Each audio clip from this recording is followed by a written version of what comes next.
मैं फरहान और आप देख रहे हैं इंडियन मीडिया बुक। और आज हमारे साथ सैयद सफ़रुल्लाह साहब हैं जो जेडीएस से जुड़े हुए हैं, और हम उनसे बात करेंगे कि जो कर्नाटका में आने वाला इलेक्शन है कॉरपोरेशन का, एमएलए, असेंबली का, उसके बारे में जेडीएस का क्या कार्रवाई होगा। तो इसी के बारे में सारी जानकारी उनसे लेने की कोशिश करें। सर, बहुत बहुत शुक्रिया स्टूडियो आने के लिए।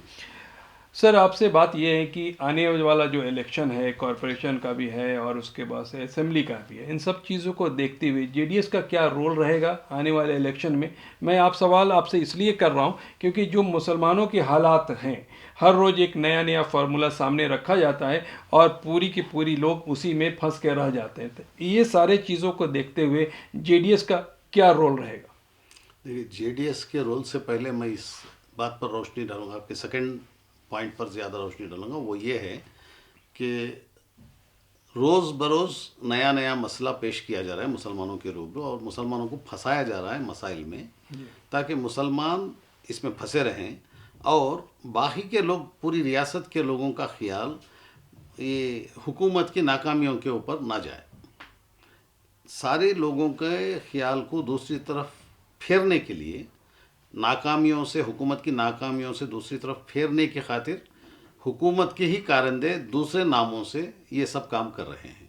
चाहे वो हिजाब का मसला हो, या चाहे वो मुस्लिम कारोबारियों को कारोबार करने से रोकने का मसला हो, या हलाल गोश्त बेचने वालों को रुकावट करने का मसला हो, या अजान का मसला हो, रोज़ बरोज़ उठाया जा रहा है ताकि मुसलमान इसमें फंसे रहें, उनकी तरक्की को भी रोक लग जाए।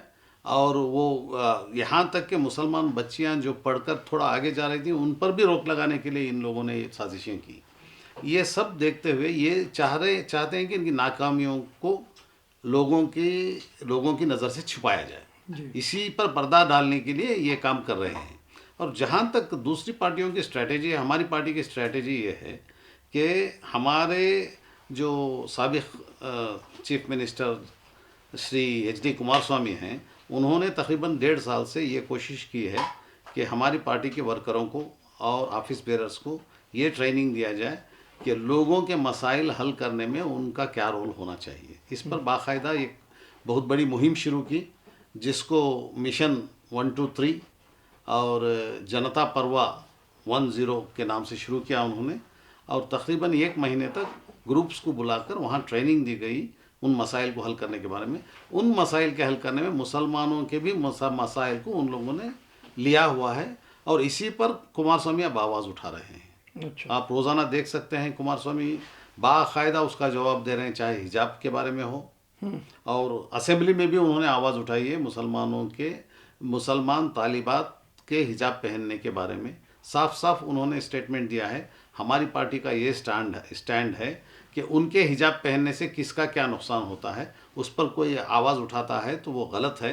और अगर यूनिफॉर्म के साथ हिजाब पहन रहे हैं यूनिफॉर्म के कलर का, उन्हें मौका दिया जाना चाहिए।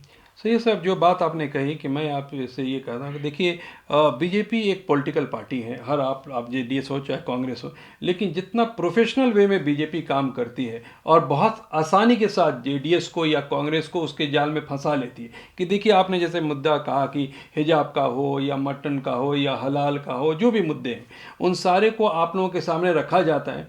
जेडीएस हो या कांग्रेस हो, उसी में उलझ के रह जाती है, उसी चीज़ को बयान करती रहती है। लेकिन जो हालात अभी हैं, पेट्रोल का प्राइस ऊपर चला गया, हर चीज़ का रेट आसमान छू रहा है, उस मुद्दे को कहीं ना कहीं अपोजिशन भी भूल जाती है, क्योंकि मुद्दा कुछ और आप लोगों के सामने रख दिया जाता है। तो ये जो भूलने की प्रक्रिया है, और इसको आप लोग कैसे ठीक करेंगे? क्योंकि आप देखिए कि जब अपोजिशन में बीजेपी थी और पेट्रोल का रेट सिर्फ 70 चला जाता था या 65 रहता था, तो इतना बड़ा हंगामा उठता था कि एक एक आवाम उस बात को जान जाती थी और उनके चीज़ों के फॉलो करने लगती थी। तो इसमें देखा जाता है कहीं ना कहीं अपोजिशन बुरी तरह से फेल है। मैं आपका और लोगों का ध्यान इस तरफ मबजूल करना चाहता हूँ कि हमारी पार्टी की तरफ से तकरीबन 3 साल से सिर्फ महंगाई के ख़िलाफ़ कम से कम 120 मरतबा आवाज़ उठाई गई है, और हर जगह एहतजाज किया गया है और पार्टी के वर्कर्स की जानिब से। और गैस के बारे में, गैस के प्राइसेस के बारे में, और पेट्रोल और डीज़ल के कीमतों के बारे में, दीगर हर अशिया की कीमतों की गिरानी के बारे में हमेशा आवाज़ उठाई है पार्टी ने। और अब आप साफ देख सकते हैं कि असेंबली में और असेंबली के बाहर कुमार स्वामी ने साफ साफ आवाज़ उठाई महंगाई के बारे में। इतना ही नहीं, ये भी आवाज़ उठाई है कि जो ये लोग हलाल नाम का शुरू करके, ये बीजेपी के ही लोग हैं जो दूसरे नामों से शुरू किए हैं, हलाल गोश्त दूसरे लोगों को खाना नहीं चाहिए बल्कि झटका का खाना चाहिए वगैरह वगैरह, इसके बारे में। और मुसलमानों को जो कारोबार से रोका जा रहा है, मंदिरों के पास कारोबार जो ज़माने दराज से हज़ारों साल से चल रहे थे, और वो कारोबार जो कर रहे थे मुसलमानों को सिर्फ उठाया जा रहा है।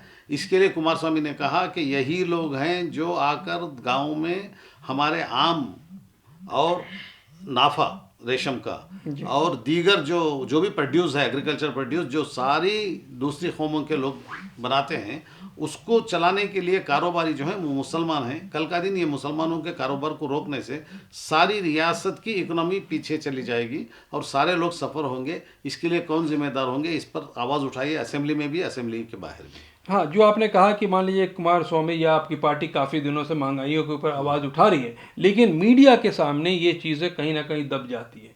तो क्या आप लोगों के पास कोई ऑप्शन नहीं है? अगर मीडिया के ऊपर उन लोगों ने अपना कब्जा कर लिया है, तो इतने दिनों से आप लोगों ने क्या किया?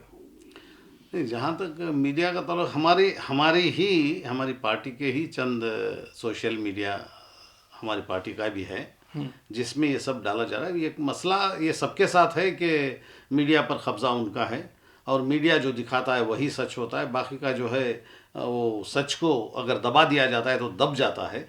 ये मसला सबका है और हमारी पार्टी भी वो फेस कर रही है। उसके लिए ज़रूर कुछ ना कुछ लाई तो सर ये माना जाए कि अगर ये हाल रहा तो चाहे जेडीएस हो या कांग्रेस हो, फिर आने वाले इलेक्शन में जीतना तो मुश्किल हो जाए। नहीं, उसके लिए अभी वक्त है, अभी से काम करना कर दिया गया है। हमारी पार्टी ने शुरू कर दिया है, इस पर वर्क किया जा रहा है बाकायदा। आप देखेंगे जलधारे बोल के एक बहुत बड़ा प्रोग्राम किया जा रहा है जिसके थ्रू हमारे स्टेट में पानी जो है, हमारी नदियों का पानी हमें इस्तेमाल करने से रोका जा रहा है। इसके खिलाफ हमारी पार्टी की तरफ से आवाज़ उठाई जा रही है और सेंट्रल गवर्नमेंट भी बीजेपी की है और यहाँ की गवर्नमेंट भी बीजेपी है। इसके बावजूद उन किसानों के मसाइल को हल करने में ये बहुत पीछे हैं। इस पर भी आवाज़ उठाई जा रही है ताकि लोगों का मसाइल को हल किया जा सके। जी सैयद साहब, बहुत बहुत शुक्रिया इस पर रोशनी डालने के लिए। तो बात यह है कि सैयद साहब ने जहाँ कहा कि ये महंगाइयों के ऊपर जेडीएस भी आवाज़ उठा रही है, लेकिन कहीं ना कहीं ये देखा जाता है कि मीडिया इतनी ज़्यादा एक तरफा चीज़ों को दिखाती है कि जब दूसरी पार्टियां आवाज़ उठाने की कोशिश भी करती हैं तो उनके विजुअल्स, उनकी बातें आप तक नहीं पहुंच सकती है। तो इन सारी चीज़ों पर चर्चा जारी रहेगी। दोबारा फिर कुछ क्वेश्चन के साथ उनको बुलाया जाएगा और पूछा जाएगा पार्टी का प्रोग्रेस क्या है। Thank you so much watching Indian media book.